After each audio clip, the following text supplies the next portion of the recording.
မျိုးသမီးများနိုင်ငံတို့တွင်အလားတရားများသည့်ကျက်နက်ဘုရားထံဆွတောင်းကယောက်ျားတစ်ယောက်တောင်းနေကြသည်မကြာမီတွင်ကျက်မျက်နှာဖုံးဆွထားသောမျိုးသားတစ်ဦးသည်တောထဲတွင်ပေါ်လာသည်သူသည်ကျက်နက်ဘုရား၏တမန်တော်ဖြစ်သည်ဟုပြောဆိုပြီး၎င်းတို့၏ဆွတောင်းချက်များကိုဖြည့်ဆည်းပေးနိုင်တော်လဲနက်ဘုရားအားပူဇော်တက်ကအဖြစ်မိမလာတအုပ်ကိုပူဇော်ရမည်ဟုပြောကြားခဲ့သည်အမျိုးသမီးများသည်မျက်နှာဖုံးဆွထားသောမျိုးသားကိုရွေးချယ်ရန်ကန့်စင်နေကြသည်မျက်နှာဖုံးနောက်ွယ်ရှိသူ၏မျက်လုံးများသည်သူတို့ကိုဂရုတစိုက်စစ်ဆက်ကြည့်ရှုပြီးနောက်ဆုံးတွင်မိန်းကလေးတစ်အုပ်ကိုရွေးချယ်ခဲ့သည်ရွေးချယ်ခံရသောမိန်းကလေးကသည်မလိုလားတော့လဲသူမ၏နိုင်ငံ၏အနာဂတ်အတွက်သူမသည်သူမ၏အပေါင်းအဖော်များအားအဝတ်အစားများဝတ်ဆင်ပေးပြီးကြံ့ရုပ်တို့ပေါ်တွင်ထိုင်စေခဲ့သည်မကြာမီမျက်နှာဖုံးဆွထားသောအမျိုးသားသည်တောထဲမှထွက်လာပြီးထိုမိန်းကလေးကိုယူဆောင်သွားခဲ့သည်နောက်ပိုင်းတွင်နောက်ထပ်ရပ်ပူဇော်ပွဲတစ်ခုအတွင်းချောမောသောအမျိုးသားတစ်ဦးကိုကျက်နက်ဘုရားထံပူဇော်တက်ကအဖြစ်ပူဇော်ခဲ့သည်ဆက်ဆူခြင်းစိတ်ဖြင့်သူသည်လက်လန်းပြီးကြံ့ဥချိုကိုထိလိုက်သည်ရုတ်တရက်သူ့ပတ်ဝန်းကျင်ရှိလူတိုင်းသည်ရပ်တန့်သွားကြသည်ထိုအချိန်တွင်ကြောက်နေရန်တစ်ခုသည်ဖြည်းဖြည်းချင်းအက်ကွယ်သွားသည်ငှက်များနှင့်ပန်းများပြည့်နှက်နေသောလှပသောပရိသီထုတစ်ခုကိုဖော်ထုတ်လိုက်သည်မမော်လင့်ပဲမိမလာတူသူ့ရှိမှရုတ်တရက်လဲကျသွားတယ်သူမကိုကူညီဖို့စ조사နေတော့အဲ့ဒီမိန်းကလေးကသူ့ကိုကိုက်လိုက်တယ်သူမထွက်ပြေးသွားတာကိုမြင်တော့သူကမြင်လိုက်သွားတယ်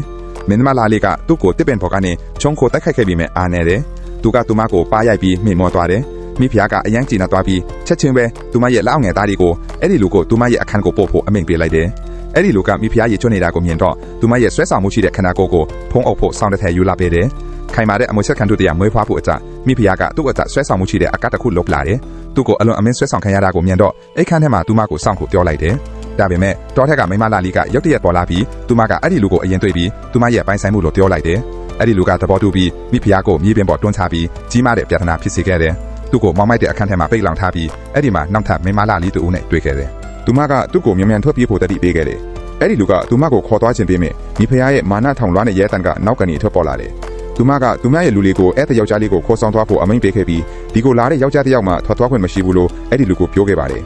ယောက်ျားအသစ်တစ်ယောက်ရောက်လာတာကိုကွန်ပျူတာအနေနဲ့အမျိုးသမီးတွေကရင်ပြင်မှာတချင်းဆိုပြီးခတ်ခုန်ကြပါတယ်အဲ့ဒီလူကိုမိဖုရားစီခေါ်ဆောင်လာခဲ့ပါတယ်မိဖုရားကအမြဲတမ်းလိုပဲယောက်ျားအသစ်ကိုအရင်နှစ်သက်ခဲ့ပါတယ်သူမဟာသူမဲ့ခန္ဓာကိုယ်ကိုဆွဲဆောင်လိုက်စွာဆန့်ထုတ်ခဲ့ပြီးမြဲယောက်ျားကတော့မလုံမရက်ချင်းနေခဲ့ပါတယ်အလှတရားရဲ့တတိပေးချက်ကိုသူတတိရပြီးသူ့ကိုစုပ်ယူခံရမှာကိုစိုးရင်ခဲ့ပါတယ်သူရဲ့ညှင်းဆန်မှုကြောင့်ဒေါသထွက်နေတဲ့မိဖုရားကသူ့ကိုထောင်ထဲပစ်ချခဲ့ပါတယ်အဲ့ဒီမှာအလှတရားပြောတဲ့စကားအလုံးကအမှန်တရားတွေဖြစ်ကြောင်းယောက်ျားကတွေ့ရှိခဲ့ပါတယ်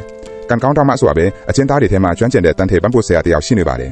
ညဘက်မှာအလှတရားကထောင်ထဲခိုးဝင်သွားခဲ့ပါတယ်သူ့ကိုကယ်တင်မဲ့အစားသူ့ကိုကယ်တင်မဲ့ခန်းစားချက်တွေကိုဝန်ခံခဲ့ပါတယ်ဝန်ခံပြီးနောက်သူမဟာရှက်ရွံ့စွာသူ့ရင်ခွင်ထဲမှာပုံးလေခဲ့ပါတယ်သူမထွက်ခွာခင်မှာသူတို့ရဲ့ခန်းစားချက်တွေကိုမျှဝေခဲ့ကြပါတယ်လူအိုတယောက်ကသူ့ကိုတတိပေးခဲ့ပါတယ်သူတို့မဖြစ်ချင်ရင်အမျိုးသမီးတွေရဲ့နိုင်ငံတော်ကဘသူနဲ့မှအတူမနေတင်တာဘူးမိဖုရားကသူ့ကိုထပ်ပြီးတွဲဆောင်မှုစ조사တဲ့အခါယောက်ျားကသူမကိုမြေကြီးပေါ်တွန်းချခဲ့ပါတယ်ဒေါသထွက်နေတဲ့မိဖုရားကသူ့ကိုမြေအောက်ခန်းထဲမှာပြန်ပိတ်ပြီးတန်ကြိုးနဲ့ချီနှောင်မှုအမိန့်ဖေလိုက်မြေအောက်ခန်းထဲကလူတွေကထွက်ပြေးဖို့ကတူတကွလှုပ်ဆောင်ကြတယ်တန်ကြိုးတွေကိုပူပြင်းလာတဲ့အထိအပူပေးပြီးချိုးဖျက်ကြတယ်လွတ်မြောက်သွားတဲ့အခါအဲ့ဒီလူ